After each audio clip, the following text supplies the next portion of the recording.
Good morning, everyone, and welcome back to my garden. Happy Mother's Day to all you mothers out there. It is Sunday, it is Mother's Day, and it's probably one of my favorite days of the entire year because this is the day that my family goes out of their way to spend the whole day with me in the garden, and it's my favorite thing in the whole world. I love spending time with them. I love it when they're out here with me. So I'm just full of joy today. So we are going, I was woken up with a nice big cup of coffee, which was amazing. And now we are going, it's very early, we're going to the garden center, of course, because why not? And right behind me is kind of the, my goal for today. This is my Verbena De La Mina, and I absolutely love this plant. It is a pollinator magnet. I actually saw a swallowtail butterfly on this plant the other week. I'll show you a clip of that right now. And you know, it's a great plant. It's beautiful when it's in bloom, but when it's in bloom.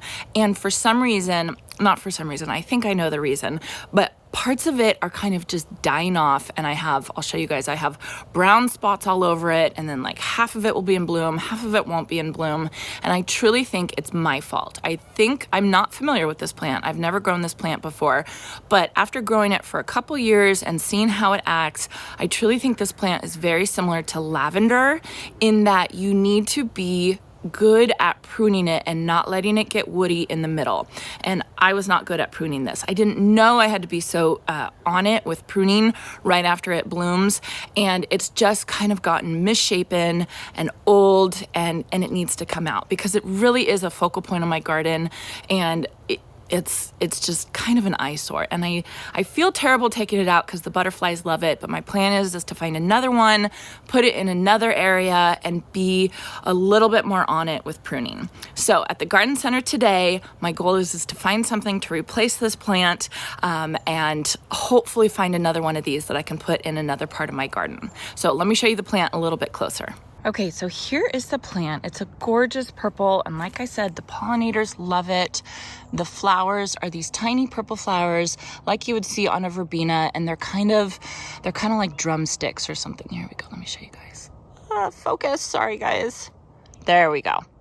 So pollinators love it. However, you can see over here, I've got this whole woody area, and that is right by our walkway. So we definitely see that. And then coming over here on the other side, let me go down my stepstone pathway. Coming over here, here is the focal, or the front. Look at that. You guys see that? So it's a shame. I feel terrible for taking it out, but I think this plant is just done. Here's another view from over here. So yeah, so this is the front. This is where everybody sees everything, and I just don't want that dead. So like I said, I feel terrible taking it out because I know the pollinators love it. I think this whole thing is my fault because I didn't prune it well, and I just let the woody center come out and get all over the place. And I think I just need to take better care of it next time. So this is our goal for today. I don't quite know what I want. I want to see what they have at the garden center. And I'm so excited to go because Mother's Day, you know, is the biggest day of the year at garden centers. So I know that they'll have tons of selection. I have a couple ideas in mind, but I have to kind of wait and see what they have. So let's get in the car and go to the garden center.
we found a fantastic plant. I'm super excited about it.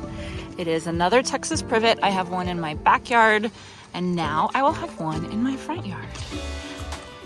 I think it's gonna bring a ton of structure to the area, and I also think it's gonna bring in some of my espalier ivy. I think it's gonna kind of mimic that and give that look. Good job, Jason. Woo, I'm excited. Look at those clouds back there. It almost looks like it's gonna rain. Okay, so I did not find any of the Verbena De La Mina at the store. So I think what I'm gonna do is I'm just gonna propagate it. I'll show you guys how I do it. I'm just gonna take a couple cuttings and I'll use some rooting hormone and then see if I can make a new little smaller plant, and then I can put it, you know, maybe somewhere in my backyard. Okay, so I just cleaned my snips and I'm just gonna come in and I'm gonna find a stem that has a couple nodes on it. So if you guys see here, it has 1, 2, 3 spots where the leaves are gonna come off.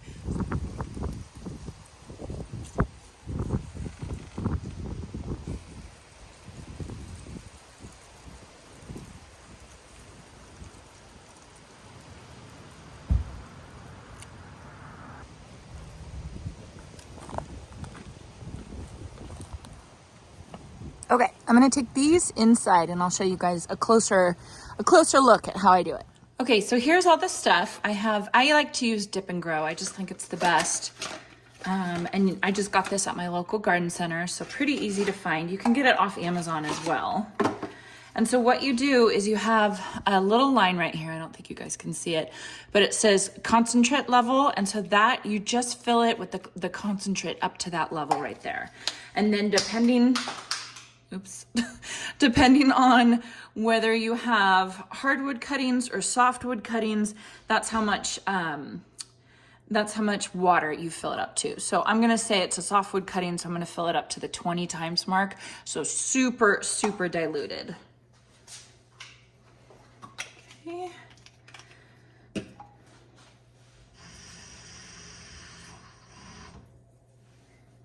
So you can imagine how many cuttings you can make with just this. It's crazy. Okay, so then what I'm gonna do, so this is a new bud right here, and I'm gonna cut the bud off because I don't want any energy going towards flower production. So here's one leaf right here, and really that's all you need. This is gonna give the plant enough sunlight to produce roots. So I'm gonna go ahead and I'm gonna take the leaves off the second node, and then I'm gonna take it off the third node. And what I'm gonna do is I'm gonna cut right below the third node where those 2 leaves were. And then, so I have one node here and one node there, which is where the leaves were attached to. I'm gonna kind of scrape it a little bit. I'm gonna do it with my pruners just to kind of open it up a little bit. You don't have to do that, that's not necessary. Okay, so it's kind of open, and then I'm just gonna dip it. 1, 2, 3, 4, 5. I'm gonna make a little hole, and then I'm gonna stick my cutting in there. Okay, and there's one.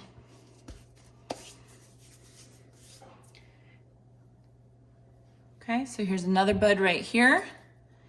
I'm gonna cut the bud off so none of the energy is going towards flowering. I'm gonna leave these leaves, and then I'm gonna take the next 2 off. So I'm just gonna strip them off. I'm gonna take my pruners, and I'm just gonna kind of scar or open up the, I think it's called the cambium layer. I'm not totally sure. The outer layer of the stem, so that there's a place for the rooting hormone to get into. Dip it in, 1, 2, 3, 4, 5.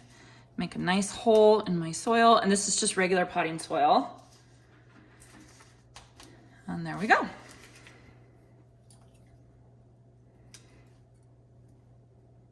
Okay, same thing, cut off the bud. Strip the bottom leaves. Scrape the outside layer a little bit. 1, 2, 3, 4, 5. Make a nice deep hole and stick the cutting in. So pretty easy. There's some plants that propagate better than others. Verbena often propagates pretty easily. Remember, you don't want to propagate any plant that has been trademarked because that's against the law. But this one is just a generic one, so I'm not too worried about propagating this one. And I really want another plant of this just because the pollinators loved it so much. So I did this just like the same technique. I also did it in water. You can do this in water as well. I did this with my honeysuckle, and I made a whole new plant with the honeysuckle. Sorry, you can probably hear my dog slurping his water in the background. Right, taking off the bud, stripping the leaves.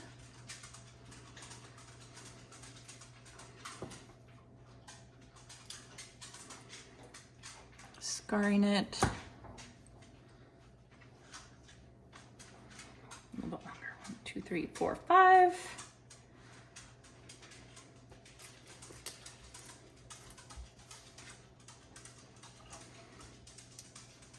And you don't need 2 buds. You can just use 1 bud. Or, excuse me, you don't need 2 nodes. You can just use 1 node if you want to. I just have a skewer just because I can't get in there.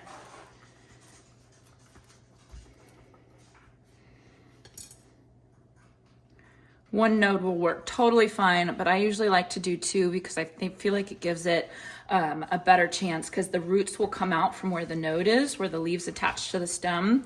So I just feel like it'll give it a better chance of rooting. Okay, last one. Let me see if I can zoom in so I can show you guys a little bit better.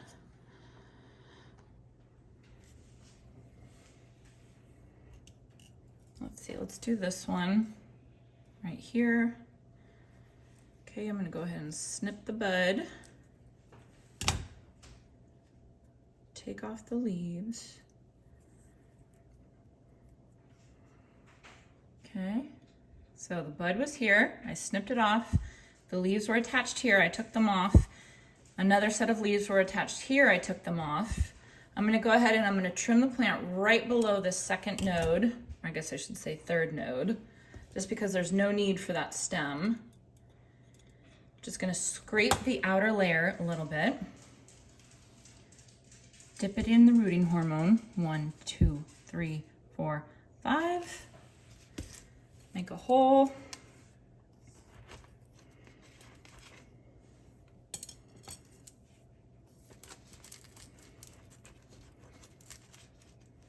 And then I'm just gonna keep this well watered. I don't know how long it's gonna take, but what I am gonna do is I am gonna take a plastic baggie. I'll show you guys. I am gonna take just a plastic baggie and I'm going to put it over like this. And the reason why I'm doing that is you have to think these cuttings have no roots to take in any moisture. So whatever moisture they have, they're gonna be losing it through the leaves. So if I make this kind of a really humid greenhouse, then it's less likely to dry out and lose the moisture. And we wanna do this until they really start forming their own roots so they can take the moisture from the soil. So you wanna keep the soil moist, but not too moist. You do wanna spray it. Like what I'm gonna do is I'm gonna spray these leaves with a spray bottle so that the moisture can stay on the leaves and so that they don't dry out. And then I will leave this baggie on probably, I'm gonna say for a week or 2. I would say it kind of varies. You will know that it's rooted when you start seeing new growth on these cuttings. So you will start to see little baby leaves start to come out. And once it does that, you know that there's roots, because the roots come first and then the new baby leaves come. When that happens, then you can go ahead and you can take off the baggie, because then you know there's roots and you just keep it well watered. And so yeah, so it's, you know, it's not a quick fix. It takes a while, but when you have a plant that you want to keep and you're having trouble finding it, it's a really great way to have it. Again, I want to warn you guys, it is against the law to do this to any patented plants, right? And it'll say on like the plant tag, you know, this is a I can't say that word. This is a patented plant, and then you don't want to do it. But again, with a generic one like this, totally fine, and you absolutely should do it. And it's a good technique to know how to do. Okay, so now that that's done, we will get started taking out the Verbena De La Mina and replacing it with this gorgeous Texas Privet. So when we purchased it, they called it a Texas Privet column, but I'm actually gonna prune it into like a pyramid or a cone. We're gonna put it right there where the Verbena is, and I really think it's just gonna bring in some really gorgeous structure. It's gonna bring in the espalier and also bring in the star jasmine that I have back there, and I think it's just what this garden needs. I think it's what that spot needs for structure, for winter interest, and a little bit of deep green that I think will be gorgeous with all the flowering. These are gladiolas that are going to start flowering in front of it. I think it'll be beautiful.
All right, we are all done. It went pretty quick with lots of hands. I'm so happy with it. I think the Texas Privet is perfect right there. I think it is a lot cleaner than the Verbena De La Mina, and I really do think it was the right choice. So hopefully my cuttings take and I can have that plant in another part of my garden, but I'm so happy with this guy being here. So let me show you guys what we did. So we really just cleaned up this whole area. I took out the yellow African daisy osteospermum that I had right here that I wasn't loving the color of.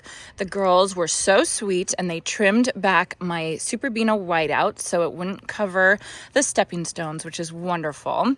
We did end up taking out, so we took out the Verbena De La Mina that was right there, and then we did end up taking out a purple fountain grass that was right there as well that I didn't think would look very good right next to the privet. And purple fountain grass here in California, they're like a dime a dozen. You can get them for like $5 at the store. So I wasn't sad to get rid of that. You know, if I want to put another one here, I can definitely put another one there. So here you can see the privet. I'm super happy with it. It obviously needs to be pruned. There's one branch going crazy straight up. But I'm going to leave it in for a little bit, let it get all settled in before I start torturing it and pruning it. So I'm happy with how it looks right there. I did pick up a couple of these Salvia, Nemorosa, Belladonna, I think is what it's called, or Caradonna. I'll put it on the screen. Beautiful plant. We went on a garden tour of a couple houses here in Davis, gardens here in Davis last weekend, and a lot of the houses had these and they were gorgeous. So I'm really excited for them to grow in, and I think it'll be beautiful on either side of my pathway right there. So let me show you guys another view from the front of the house. All right, so here I am standing in the middle of the street again. It's been a weird day. It's been like off and on, like slightly drizzling, and then it's beautiful blue sky. So never raining enough for us to need to take cover or anything like that. Here's my swoop. It is looking absolutely gorgeous and really starting to fill out, specifically the Sweet Alyssum, the Snow Princess. Oh my goodness, that guy is going crazy, or I should say girl, Snow Princess. Okay, so there you can see I have the Texas Privet and it's looking really nice. And I think once I get it all trimmed up into like the pyramid shape or the cone shape, it's gonna look really beautiful. And like I said, it just brings in the formality of the espalier, and I think it's gorgeous. And I think it is exactly what this place needs. Here, I'm gonna put color. I'm not sure what yet, but I'm just so happy with it. I feel like this was very productive and something that the garden definitely needed. So all in all, a fantastic gardening day. I think we got a ton of really good stuff done and we had a great time as well. So I hope you all enjoyed this. If you did, please consider subscribing. We are about to go get all cleaned up and then we're gonna have sushi for dinner. I hope all you mothers out there have a fabulous Mother's Day, and I hope you all have a chance to get into your garden today.